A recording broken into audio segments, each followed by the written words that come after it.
इस वीडियो में हम एक बहुत ही इम्पोर्टेंट क्वेश्चन डिस्कस करने जा रहे हैं कि मान लो अगर किसी प्रॉपर्टी की मार्केट वैल्यू इंक्रीज हो जाती है तो क्या तब भी हम उसके ऊपर डेप्रिसिएशन चार्ज करने वाले हैं या नहीं।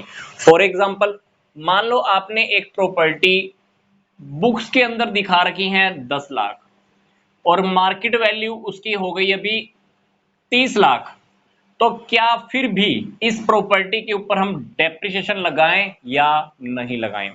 मैं आपको बता देता हूं, डेप्रिसिएशन प्रॉपर्टी के ऊपर हमको हर हालत में चार्ज करना ही होता है, क्योंकि डेप्रिसिएशन होता है चार्ज अगेंस्ट प्रॉफिट और डेप्रिसिएशन का उस प्रॉपर्टी की मार्केट वैल्यू के साथ कोई लेना देना नहीं होता, क्योंकि मार्केट वैल्यू का रिलेशन होता है प्रॉपर्टी की फ्लक्चुएशन के साथ।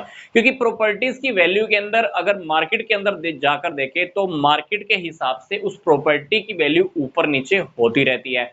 मैं आपको फिर से रिपीट कर रहा हूं, पर डेप्रिसिएशन का रिलेशन मार्केट वैल्यू के साथ बिल्कुल भी नहीं होता है, क्योंकि हम डेप्रिसिएशन मार्केट वैल्यू को देखकर कभी भी नहीं लगाते। तो कैसे लगाते हैं? Depreciation is not related to market value of the asset, पहली बात जो मैंने आपको अभी बताई। दूसरी बात, it is a process of the allocation of the cost of an asset to its effective span of life. हम उस प्रॉपर्टी की कॉस्ट को क्या करते हैं, उसकी लाइफ स्पैन के अंदर डिवाइड कर देते हैं। फॉर एग्जांपल, इस दूसरी लाइन का क्या मीनिंग है, ध्यान से देखिए।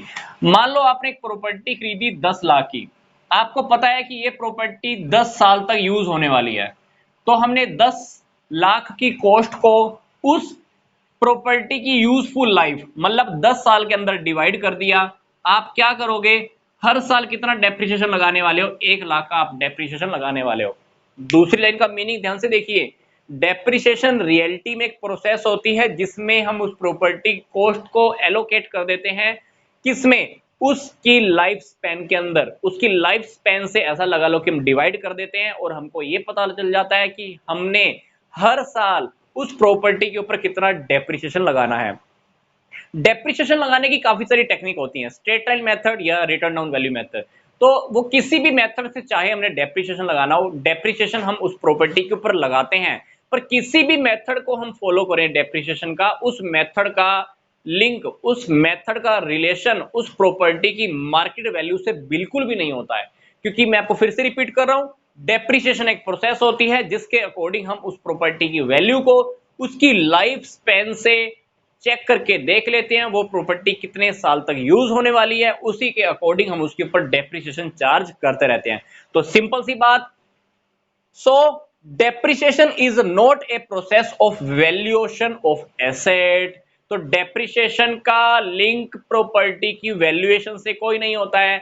अब प्रॉपर्टी की वैल्यू मार्केट के अंदर कम हो या ज्यादा हो, हमें इस बात से कोई फर्क नहीं पड़ता, क्योंकि जिस दिन हम प्रॉपर्टी को खरीद के लाते हैं हम एस्टिमेशन लाइफ उसकी लगा लेते हैं कि वो प्रॉपर्टी लगभग कितने साल चलने वाली है, उसी के अकॉर्डिंग हम उसके ऊपर डेप्रिसिएशन हर साल चार्ज करना स्टार्ट कर देते हैं।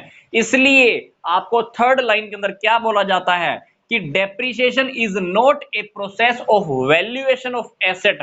डेप्रिसिएशन का रिलेशन एसेट की वैल्यूएशन से कोई लेना देना नहीं है, क्योंकि अगर हम एसेट की वैल्यूएशन करेंगे, उस एसेट की मार्केट वैल्यू क्या मिलेगी आपको, 30 लाख, उस अकॉर्डिंग डेप्रिसिएशन लगाओगे आप? नहीं, आपने जिस हिसाब से प्रॉपर्टी खरीदी उस हिसाब से हम डेप्रिसिएशन चार्ज करना स्टार्ट कर देते हैं। तो सिंपल सी बात, इस क्वेश्चन का आंसर, अगर किसी प्रॉपर्टी की मार्केट वैल्यू इंक्रीज हो जाती है, हमको इस बात से कोई मतलब नहीं है, हमको फिर भी उसके ऊपर डेप्रिसिएशन लगाना है। किस हिसाब से लगाना है, जिस हिसाब में, जिस कॉस्ट पे हमने उस प्रॉपर्टी को परचेज किया था, उसी के अकॉर्डिंग हमारा डेप्रिसिएशन कंटिन्यू हर साल लगता रहता है।